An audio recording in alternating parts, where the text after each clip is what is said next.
अस्सलाम वालेकुम। Welcome to the physics concept. आज जिस टॉपिक को हम डिस्कस करने जा रहे हैं वो है electric potential and potential difference. Most important topic है, इसका भी एक कॉन्सेप्ट है। तो इस कॉन्सेप्ट को समझने के लिए मैं आपको एक आध एग्जांपल आपको दूंगा ताकि आपका पूरा कॉन्सेप्ट इस इलेक्ट्रिक पोटेंशियल या पोटेंशियल डिफरेंस के बारे में जो है वो क्लियर हो जाए। तो ध्यान से देखिएगा, वीडियो को एंड तक देखिएगा ताकि आपका पूरा कॉन्सेप्ट इसके मुतालिक क्लियर हो जाए। ठीक है, तो सबसे पहले हम यहाँ पे कॉन्सेप्ट की बात करेंगे और कॉन्सेप्ट हमारे पास क्या है। कॉन्सेप्ट है हमारे पास concept of against the field, मतलब फील्ड के अगेंस्ट कोई भी ऐसी फील्ड हो। फर्ज करें अगर इलेक्ट्रिक फील्ड है या मैग्नेटिक फील्ड है या ग्रेविटेशनल फील्ड है या इलास्टिक फील्ड है, तो उस कॉन्सेप्ट को समझने के लिए जब हम इसको अच्छी तरह से अंडरस्टैंड करेंगे तभी जाके हम इलेक्ट्रिक पोटेंशियल और पोटेंशियल डिफरेंस को अच्छी तरह से अंडरस्टैंड कर पाएंगे। अब यहाँ पे हमारे पास क्या है, एक ग्राउंड है। यहाँ पे हमने एक ग्राउंड को कंसीडर किया, एक ग्राउंड। इस ग्राउंड के ऊपर हमने एक बॉल को रख दिया। इस ग्राउंड के ऊपर हमने एक बॉल को रख दिया। अब ग्राउंड के हिसाब से अब देखें कि फर्ज करें कि मैं इस बॉल के ऊपर कोई वर्क डन करना चाहता हूं, क्योंकि ये बॉल जब ग्राउंड पे होगी तो ये खुद ब खुद तो ऊपर नहीं चली जाएगी। जाहिर सी बात है, इसके ऊपर हमने क्या करना होगा, वर्क डन करना होगा। अब वर्क डन जो होगा वो किस तरह से होगा, इस बॉल को उठा के आप इसको ऊपर किसी हाइट पे लेके जाएंगे। एक और बात जो आपको ध्यान में रखनी है कि ग्राउंड के हिसाब से अगर हम ग्रेविटी की बात करें तो ग्रेविटी की डायरेक्शन क्या होती है, हमेशा डाउनवर्ड होती है, towards the centre of earth की तरफ होती है। मतलब फील्ड जो है इसकी, अर्थ की जो फील्ड जो है वो डाउनवर्ड होगी। हम इस बॉल को इस फील्ड के अगेंस्ट लेके जा रहे हैं। इसके ऊपर हमने वर्क डन करना होगा, क्योंकि ये बॉल खुद ब खुद ऊपर नहीं जाएगा, इसके ऊपर आपने वर्क डन करना होगा। तो ये आपके पास क्या है, ग्रेविटी। ग्रेविटी की डायरेक्शन क्या है, डाउनवर्ड है। अब हमने इस बॉल को क्या किया, हमने इस बॉल के ऊपर वर्क डन करना है। Work done on the ball against the field. Field कौन सी है, ये ग्रेविटेशनल फील्ड है, अर्थ की जो फील्ड होती है। बॉल हमने यहाँ पे हाइट पे ले गए। तो यहाँ पे हमने क्या किया, यहाँ पे आप देखें क्योंकि जो वर्क डन हमने इस बॉल के ऊपर किया जिसकी वजह से बॉल को हम हाइट पे ले गए, वो वर्क डन एक तौर पे इसकी एनर्जी में स्टोर्ड हो गया। और वो उसके अंदर एनर्जी कौन सी स्टोर हो गई, that is potential energy. We know that potential energy क्या होती है, energy possessed by a body due to its position. ठीक है, क्योंकि ये इसने अपनी पोजीशन चेंज कर ली, ये हाइट पे चला गया, तो यहाँ पे इसकी पोटेंशियल एनर्जी क्या होगी, पोटेंशियल एनर्जी इसकी मैक्सिमम होगी। हमने क्या किया, इस बॉल के ऊपर वर्क डन किया। वर्क डन के बदले में जो वर्क डन हुआ उसमें इस बॉल के अंदर एक एनर्जी स्टोर्ड हो गई। उस स्टोर्ड एनर्जी को हम क्या कहते हैं, उसको हम पोटेंशियल एनर्जी कहते हैं। एक होती है kinetic energy, that energy possessed by a body due to its motion, लेकिन ड्यू टू पोजीशन जो होती है वो पोटेंशियल एनर्जी होती है। तो ये अब देखें, ये इस बॉल की अब हाइट हो गई। पहले ये ग्राउंड पे था, हमने वर्क डन की मदद से वर्क डन किया, हमने इसके ऊपर उसको एक हाइट पे लेके गए, तो वो वर्क डन स्टोर हो गया एज अ पोटेंशियल एनर्जी के हिसाब से। ये तो हो गया एक एग्जांपल। तो यहाँ पे हमने जो वर्क डन किया वो अगेंस्ट द फील्ड किया। ठीक है, अब यहाँ पे एक दूसरा कॉन्सेप्ट है हमारे पास, ये इसको देख के आपको समझ में आ गया होगा। इसको हम कहते हैं मास स्प्रिंग सिस्टम। अब यहाँ पे भी एक बॉडी है, इसमें भी हमारे पास बॉडी है कि स्प्रिंग के साथ अटैच में है। अब इस वक्त ये जो है वो इक्विलिब्रियम पोजीशन में, रेस्ट में। हमने क्या करना होगा, फिर इस बॉडी के ऊपर भी हमने एक वर्क डन करना होगा। जब आप वर्क डन करेंगे तो इस स्प्रिंग में क्या आ जाएगा, इस स्प्रिंग में एक स्ट्रेच आ जाएगा, ये बॉडी आगे की तरफ चली जाएगी। फिर आपको इस बॉडी को यहाँ पे पकड़ के रखना होगा, क्योंकि इसके ऊपर भी एक फील्ड है, इलास्टिक फील्ड है, जिसको आप रिस्टोरिंग फोर्स कहते हैं। इलास्टिक फील्ड मतलब इसकी भी एक फील्ड है। तो आपने क्या करना है, इस बॉडी को फिर, क्योंकि ये बॉडी इसको बैकवर्ड पे खींचेगी, तो इस बॉडी को आपने क्या करना होगा, इसके ऊपर आपने वर्क डन करना होगा। जब आप वर्क डन करेंगे तब जाके आप अगेंस्ट द फील्ड जाएंगे। Work done against elastic field के जब जाएंगे आप। तो यहाँ पे आप देखिए कि हमने यहाँ पे इसके ऊपर वर्क डन कर लिया, इस बॉडी ने अपनी पोजीशन चेंज कर ली। अब ये बॉडी कहाँ पे, इक्विलिब्रियम पोजीशन से और आगे की तरफ आ गई, तो इसने क्या किया, एक डिस्टेंस कवर कर लिया, एक डिस्प्लेसमेंट कवर कर लिया। तो इस हिसाब से यहाँ पे भी इसकी पोटेंशियल एनर्जी क्या हो जाएगी, मैक्सिमम हो जाएगी। दैट इज पोटेंशियल एनर्जी जो होती है इस मास स्प्रिंग में 1/2 के एक्स स्क्वायर की इक्वल होता है। आपने देखा कि दोनों कॉन्सेप्ट में, दोनों के अंदर हमने जो बॉल को मूव कराया वो भी अगेंस्ट द फील्ड था। इसी हिसाब से मास सिस्टम में भी हमने जो इस बॉडी को मूव कराया वो भी अगेंस्ट द फील्ड था। इस फील्ड को हम कहते हैं ग्रेविटेशनल पोटेंशियल एनर्जी और इस फील्ड को हम कहते हैं इलास्टिक पोटेंशियल एनर्जी। दोनों सूत्रों में वर्क डन की वजह से बॉडी के अंदर जो एनर्जी स्टोर्ड हो गई वो स्टोर्ड क्या हो गई, वो पोटेंशियल एनर्जी हो गई। ठीक है, अब आते हैं अपने असल कॉन्सेप्ट की तरफ, दैट इज इलेक्ट्रिक पोटेंशियल।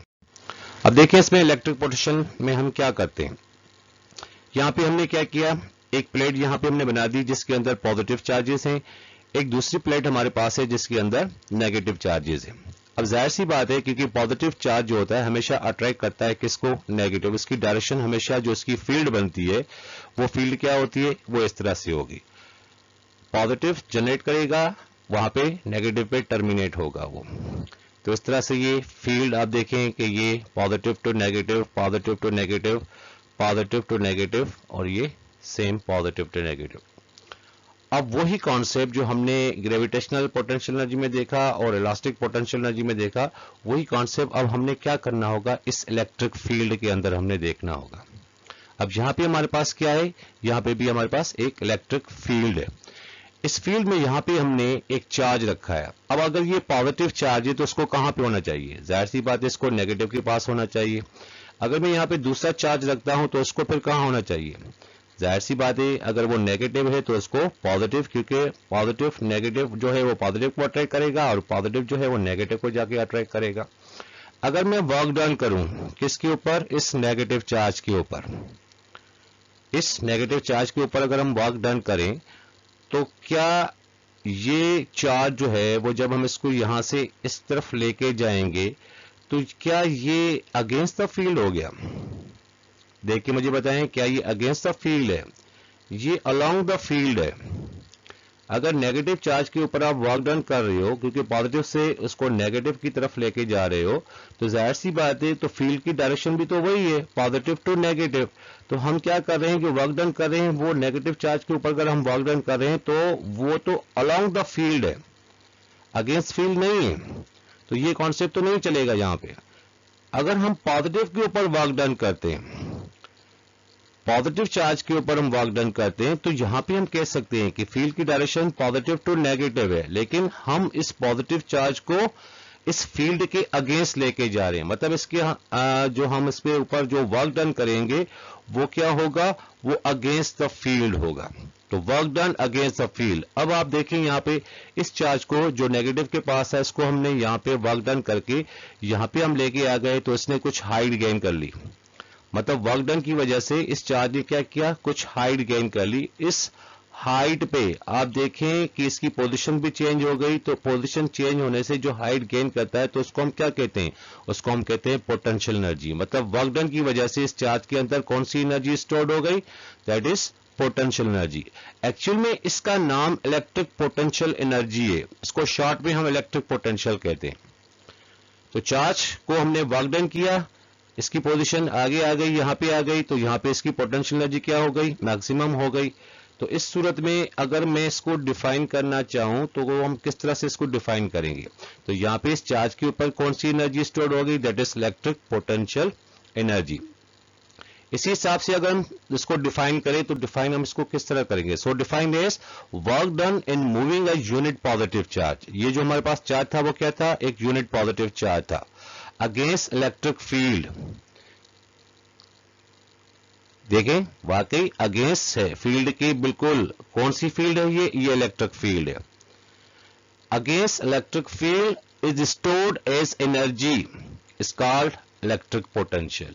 इस कॉन्सेप्ट को हम क्या कहते हैं, इसको हम कहते हैं इलेक्ट्रिक पोटेंशियल।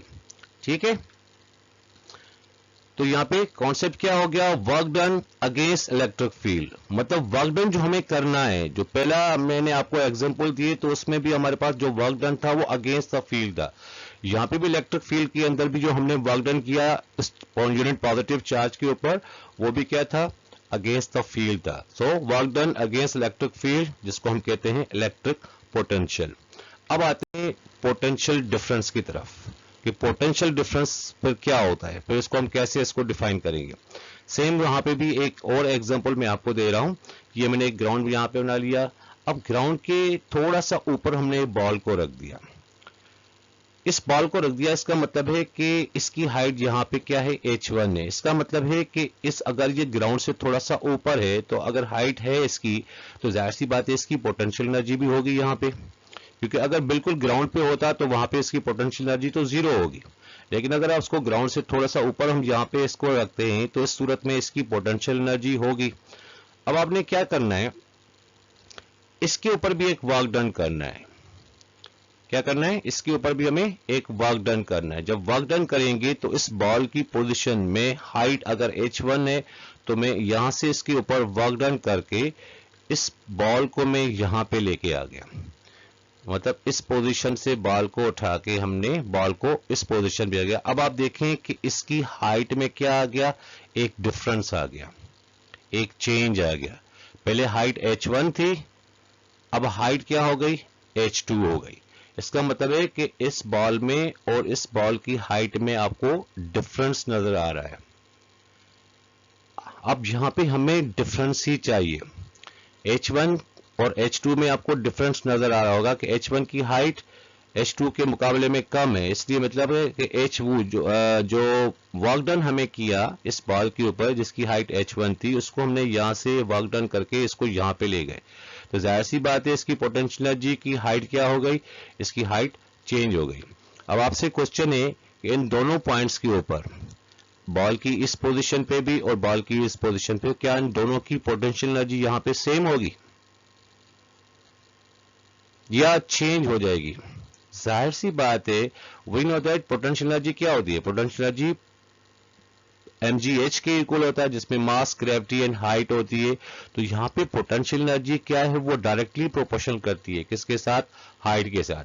अगर हाइट इंक्रीज हो गई तो जाहिर सी बात है पोटेंशियल एनर्जी भी इंक्रीज होगी। हाइट डिक्रीज होगी तो जाहिर सी बात है पोटेंशियल एनर्जी भी क्या होगी, वो भी डिक्रीज होगी। तो अभी इसी कॉन्सेप्ट को लेके इलेक्ट्रिक फील्ड के अंदर आ जाते हैं। फिर से वही कॉन्सेप्ट इलेक्ट्रिक फील्ड का, दो यहाँ पे प्लेट्स हमने रखी हैं, one is positive and other is negative. ये इसकी फील्ड हम यहाँ पे बना रहे हैं। इस फील्ड के बाद फिर हम क्या करेंगे, एक चार्ज को यहाँ पे लेके आएंगे। अब आप देखें कि यहाँ पे ये जो चार्ज है, ये चार्ज भी थोड़ा सा नेगेटिव प्लेट से थोड़ा सा दूर है, इसका मतलब है वो थोड़ा सा हाइट पे है। इस पॉइंट चार्ज को, इस यूनिट पॉजिटिव चार्ज को, यहाँ पे जो इसकी पोजीशन है, इस पोजीशन को हमने नाम दे दिया पॉइंट ए। ठीक है, अब पॉइंट ए पे यहाँ पे जाहिर सी बात है ये नेगेटिव से थोड़ा सा दूर है हाइट पे, इसका मतलब है कि इसकी यहाँ पे कुछ ना कुछ तो पोटेंशियल एनर्जी होगी। ठीक है, तो यहाँ पे जो यू यहाँ पे रिप्रेजेंट कर रहा है इस चार्ज की पोटेंशियल एनर्जी को, मतलब इसकी potential energy at point A के ऊपर। ठीक है, अगर हम इस चार्ज के ऊपर वर्क डन करें तो वर्क डन करने से क्या होगा, इसकी पोटेंशियल एनर्जी क्या हो जाएगी, चेंज हो जाएगी। अब वो जो हमने वर्क डन किया, इसकी पोजीशन चेंज, पॉइंट ए से लेके ये क्या हो गया, ये पॉइंट बी पे हमने इसको लाके रख दिया थ्रू वर्क डन के तौर पे। अब जाहिर सी बात है इसकी पहले वाले चार्ज की हाइट और उसी चार्ज को जब हम आगे ले गए तो इसकी फाइनल पोजीशन क्या आ गई, पॉइंट ए से लेके पॉइंट बी तक आ गया। अगर पॉइंट ए पे देखें तो इसकी पोटेंशियल एनर्जी पॉइंट ए पे यू ए है। अगर उसकी पोटेंशियल एनर्जी हम देखें पॉइंट बी के ऊपर तो इसकी पोटेंशियल एनर्जी क्या है, यू बी है। इसका मतलब है कि हाइट में क्या आ गया, एक डिफरेंस आ गया। इसकी पोटेंशियल एनर्जी में क्या आ गया, एक डिफरेंस आ गया, एक चेंज आ गया। अब आप देखें कि ये इसकी पोटेंशियल एनर्जी है। ठीक है, नेगेटिव से लेके पॉजिटिव यूनिट पॉजिटिव चार्ज तक। तो अब हम इसको किस तरह से डिफाइन करेंगे, कैसे इसको लिखेंगे, तो पोटेंशियल डिफरेंस में हमने क्या देखा कि work done in moving a unit positive charge from one point two another point in an electric field. ये जो हमने चार्ज को मूव कराया एक पॉइंट से लेके दूसरी पॉइंट तक, किसके अंदर था वो एक इलेक्ट्रिक फील्ड के अंदर था। From one point two another point in an electric field is called potential difference. इस ए पॉइंट पे इसका पोटेंशियल और बी पॉइंट पे इसका पोटेंशियल क्या होगा, इसके अंदर एक डिफरेंस होगा, इसके अंदर एक चेंज होगा। तो इस चेंज को, इस डिफरेंस को हम क्या कहते हैं, इसको हम कहते हैं पोटेंशियल डिफरेंस। तो work done in moving a unit positive charge from one point two another point in an electric field is called potential difference. ठीक है, तो मैथमेटिकल हम इसको कैसे लिखेंगे? हमने वर्क डन किया, क्या किया हमने वर्क डन किया। किसके ऊपर हमने वर्क डन किया? हमने एक यूनिट पॉजिटिव चार्ज के ऊपर वर्क डन किया। वर्क डन किसके ऊपर? पर यूनिट चार्ज के ऊपर इज इक्वल टू, इसको क्या कहेंगे हम? इसको हम कहेंगे पोटेंशियल डिफरेंस। तो मैथमेटिकली हम इसको कैसे लिखेंगे?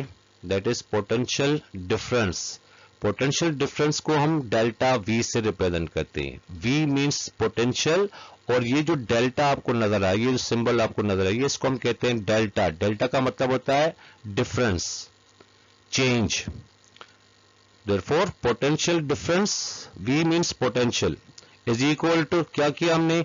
वर्क डन किया हमने किसके ऊपर? एक यूनिट पॉजिटिव चार्ज के ऊपर।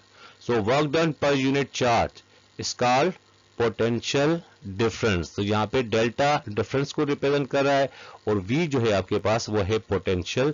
सो वर्क डन हमें किस तरह से मिला? तो work done per unit charge is called potential difference.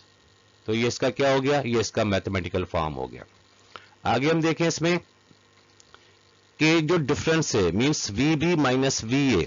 अब VB माइनस VA क्या है? VA means potential at point A के ऊपर और VB का मतलब है पोटेंशियल एट पॉइंट बी। जब भी हम डिफरेंस मालूम करते हैं हमेशा फाइनल में से इनिशियल को जो है वो सब्ट्रैक्ट किया जाता है, तो डिफरेंस हमें इस तरह से मिलता है। तो VB क्या है आपके पास? VB जो UB है वहां पे पोटेंशियल एनर्जी एट B है, तो वहां पे पोटेंशियल आपका क्या होगा? वहां पे पोटेंशियल पॉइंट B पे होगा, वो हायर पोटेंशियल होगा, ज्यादा पोटेंशियल होगा। और जो पॉइंट A पे है वो आपके पास क्या होगा? वो लोअर पोटेंशियल होगा। तो VB माइनस VA रिप्रेजेंट कर रहा है किसको? डिफरेंस को। डेल्टा V का मतलब है VB minus VA is equal to अब डेल्टा U, क्योंकि वर्क डन आप देखें पॉइंट ए से लेके पॉइंट बी तक, तो वहां पे क्या है? वहां पे इस एनर्जी का भी डिफरेंस आ रहा है। डेल्टा यू का मतलब यू यहां पे क्या है? ये इसकी पोटेंशियल एनर्जी है। तो यहां पे इस पोटेंशियल एनर्जी का भी एक डिफरेंस आ रहा है पर यूनिट चार्ज के हिसाब से, क्योंकि उसी चार्ज को हमने मूव कराया था from point A to point B. Therefore W is equal to delta U. तो डब्ल्यू जो वर्क डन किया था हमने पॉइंट ए से लेके पॉइंट बी तक, तो वहां पे इसकी जो पोटेंशियल एनर्जी थी उसको हमने चेंज किया था कि पॉइंट ए से लेके पॉइंट बी तक उसकी पोटेंशियल एनर्जी क्या हो गई? वो यूए से लेके यूबी तक। जो यूबी फाइनल हो गया, यूए आपका इनिशियल हो गया, तो डेल्टा यू क्या होगा? ये चेंज इन पोटेंशियल एनर्जी होगी। So change in potential energy delta U is equal to U B minus U A के इक्वल हो जाएगा। इसी हिसाब से अगर मैं डेल्टा यू की जगह पे ये चीज लिखूं, VB minus VA means potential difference is equal to UB minus UA per unit charge. तो यहाँ पे ये चीज क्या है? ये आपका पोटेंशियल डिफरेंस है। लास्ट थिंग जो इसका यूनिट है, यूनिट हमें इसका क्या है? SI unit for potential difference is, we know that delta V represent करता है पोटेंशियल डिफरेंस को। किसके इक्वल है? Work done per unit charge है, तो वर्क का यूनिट आपको पता है जॉल होता है और चार्ज का यूनिट आपके पास क्या होता है? कूलम होता है। तो जॉल को हम J से रिप्रेजेंट करते हैं, कूलम को हम C से रिप्रेजेंट करते हैं, तो ये हो गया जॉल पर कूलम। और इसको हम JC-1, तो जॉल पर कूलम हम इसको इस तरह से भी लिख सकते हैं। अब 1 joule upon 1 coulomb is equal to 1 volt. मतलब अगर आप वर्क डन कर रहे हैं किसी चार्ज के ऊपर, 1 जूल का यूनिट पॉजिटिव चार्ज के ऊपर वर्क डन कर रहे हैं और चार्ज आपके पास 1 कूलम का है, तो उस सूरत में 1 joule upon 1 coulomb is equal to 1 volt की इक्वल होता है। So the SI unit of potential difference is volt. ठीक है, टॉपिक क्लियर हो गया? ध्यान से इसको देखें, एंड तक लाजमी देखें ताकि आपका पूरा कॉन्सेप्ट जो है वो क्लियर हो जाए। ठीक है, इसके बाद नेक्स्ट टॉपिक के साथ